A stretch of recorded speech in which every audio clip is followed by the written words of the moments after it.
Hello friends, welcome to my channel. இன்னைக்கு நம்ம இந்த வீடியோல ஒரு தெலுங்கு படத்தோட ரிவ்யூ தான் பார்க்க போறோம். இந்த படத்துல அல்லு அர்ஜுன், ஃபகத் ஃபாசில், ராஷ்மிகா மந்தனா இவங்கலாம் நடிச்சு டைரக்டர் சுகுமாரோட இயக்கத்துல வெளியான புஷ்பா 2 தி ரூல் இந்த படத்தோட ரிவ்யூ தான் பார்க்க போறோம். இந்த படத்தோட கதையை பத்தி பார்த்தோம்னா, புஷ்பா வந்து 2000 டன் சந்தன மரத்தை எப்படியாவது ஆந்திரால இருந்து கடத்தணும் அப்படின்னு முடிவு பண்றாரு. இதை தெரிஞ்சுக்கிட்ட ஃபகத் ஃபாசில் வந்து எப்படியாவது இதை தடுத்து நிறுத்தணும் அப்படின்னு ட்ரை பண்றாரு. அதே நேரத்துல சிஎம்க்கும் புஷ்பராஜுக்கும் ஒரு பெரிய சம்பவம் ஆயிருது. கடைசியில அந்த கன்சைன்மெண்ட் ஆந்திரால இருந்து வெளியே போச்சா இல்லையா? இதுக்கு நடுவுல அல்லு அர்ஜுன் அவரோட ஃபேமிலி கூட சேர்ந்து வாழ்ந்தாரா இல்லையா? கடைசியில என்ன ஆச்சு? இதுதான் இந்த படத்தோட மொத்த கதையே. படத்தோட பாசிட்டிவ்னு பார்த்தோம்னா, டைரக்டர் சுகுமார் வந்து கதையை கொண்டு போன விதம் ஓரளவுக்கு நல்லாவே இருந்துச்சு. படத்துல நடிச்ச எல்லா ஆக்டருமே அவங்களோட ஒர்க்கை சூப்பரா பண்ணியிருக்காங்க. அல்லு அர்ஜுன் வந்து இந்த படத்துல அவரோட ஆக்டிங்கை வேற லெவல்ல பண்ணியிருக்காரு. அதுக்கு தகுந்த மாதிரியே டான்ஸா இருக்கட்டும், ஃபைட்டா இருக்கட்டும், டைலாகா இருக்கட்டும், அது எல்லாமே அல்லு அர்ஜுனுக்கு சூட் ஆற மாதிரியே சுகுமார் சூப்பரா பண்ணி கொடுத்துருக்காரு. அதே மாதிரியே ஃபகத் ஃபாசிலோட வில்லத்தனத்தை பத்தி நம்ம சொல்லியே ஆகணும். அவர் வந்து அந்த கன்சைன்மெண்ட்டை நிறுத்துறதுக்கு எவ்வளோ ட்ரை பண்றாரு, அதெல்லாம் சுகுமார் சூப்பரா காமிச்சிருப்பாரு.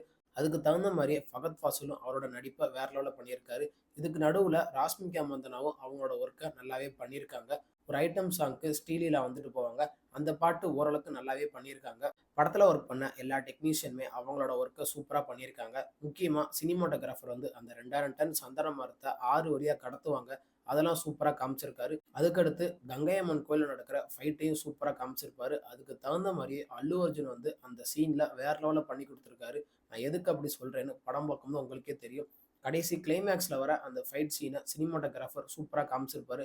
அந்த ரொட்டேட்டிங் ஷாட்டா இருக்கட்டும், அந்த கத்தி எடுத்து கோடால எடுத்து சில சம்பவம்லாம் பண்ணுவார் அல்லு அர்ஜுன். அதெல்லாம் சினிமாட்டோகிராஃபர் சூப்பரா காமிச்சிருக்காரு. டைரக்டர் வந்து படத்துல எமோஷனா இருக்கட்டும், ரொமான்ஸா இருக்கட்டும், ஃபைட்டா இருக்கட்டும், அதெல்லாம் எங்கேயுமே குறை வைக்காம அவரோட ஒர்க்கை சூப்பரா பண்ணியிருக்காரு. படத்தோட மியூசிக்னு பார்த்தோம்னா, சாம் சிஎஸும் டிஎஸ்பி 2 பேருமே சேர்ந்து அவங்களோட ஒர்க்கை சூப்பரா பண்ணியிருக்காங்க. முக்கியமா சாம் சிஎஸ் போட்ட பேக்ரவுண்ட் ஸ்கோர்லாம் உண்மையிலேயே வேற லெவல்ல இருந்துச்சு. கடைசி கிளைமேக்ஸ்ல அதை சூப்பரா யூஸ் பண்ணியிருப்பார் டைரக்டர். படத்துல பாட்டுலாம் ஓரளவுக்கு கேட்குற மாதிரி தான் இருக்கும். முக்கியமா தமிழ் டப்பிங்ல கேட்கும் போதெல்லாம் என்னடா அந்த பாட்டு இப்படி இருக்கே அப்படின்னு தான் நமக்கு இருக்கும். மற்றபடி படத்துல பேக்ரவுண்ட் ஸ்கோரை 2 மியூசிக் டைரக்டருமே சூப்பரா பண்ணி கொடுத்துருக்காங்க. அதுக்கு தகுந்த மாதிரியே டைரக்டரும் அந்த பிஜிஎம் சூப்பரா யூஸ் பண்ணியிருக்காரு. படத்துல அல்லு அர்ஜுனோட என்ட்ரன்ஸா இருக்கட்டும், கடைசி கிளைமேக்ஸ்ல அந்த பார்ட் 3க்கு லீடு வச்சு படத்தை முடிச்சிருப்பாரு. அதெல்லாம் டைரக்டர் சூப்பரா காமிச்சிருக்காரு. படத்துல முக்கியமான சீன் பார்த்தோம்னா, அல்லு அர்ஜுன் வந்து சிஎம் பார்க்கறக்காண்டி போவாரு. சிஎம் கூட ஒரு போட்டோ எடுக்கணும் அப்படின்னு நினைப்பாரு. ஆனா சிஎம் வந்து அங்க ஒரு பெரிய ரகளையே பண்ணிருவாரு. இதுல கடுப்பான புஷ்பா வந்து ஒரு பெரிய சம்பவம் பண்ணுவார் சிஎம்க்கு. அதெல்லாம் உண்மையிலேயே வேற லெவல்ல இருந்துச்சு. கடைசி கிளைமேக்ஸ்ல வர அந்த ஃபைட் சீனை டைரக்டர் இன்னும் கொஞ்சம் ஃபோக்கஸ் பண்ணி எடுத்திருக்கலாம். கங்கை அம்மன் கோயில் நடக்கிற அந்த ஃபைட்லாம் சூப்பரா காமிச்சிருக்காங்க. அதுக்கடுத்து மால்தீவ்ஸ்ல ஒரு டீலரை பார்க்க புஷ்பா போவாரு. அங்க ஒரு பெரிய சம்பவம் நடக்கும். அதெல்லாம் டைரக்டர் சூப்பரா காமிச்சிருக்காரு. மத்தபடி இந்த படத்துல பெருசா சொல்றதுக்கு ஒண்ணும் இல்ல.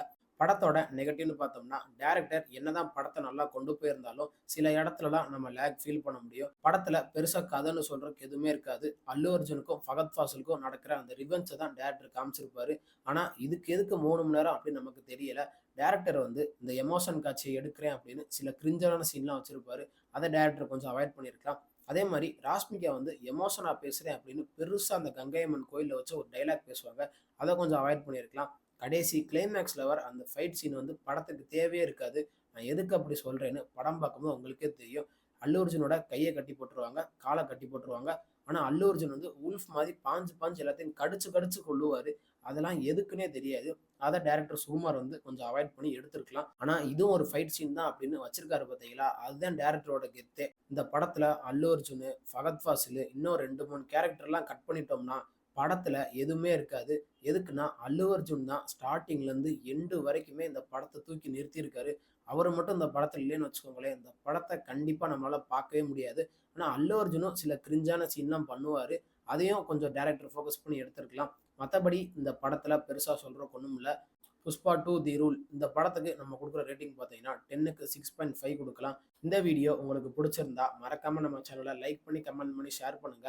மறக்காம நம்ம சேனல சப்ஸ்கிரைப் பண்ணி, பக்கத்துல இருக்க பெல் பட்டனையும் கிளிக் பண்ணி விட்டுருங்க. தேங்க் யூ ஃபார் வாட்சிங் திஸ் வீடியோ.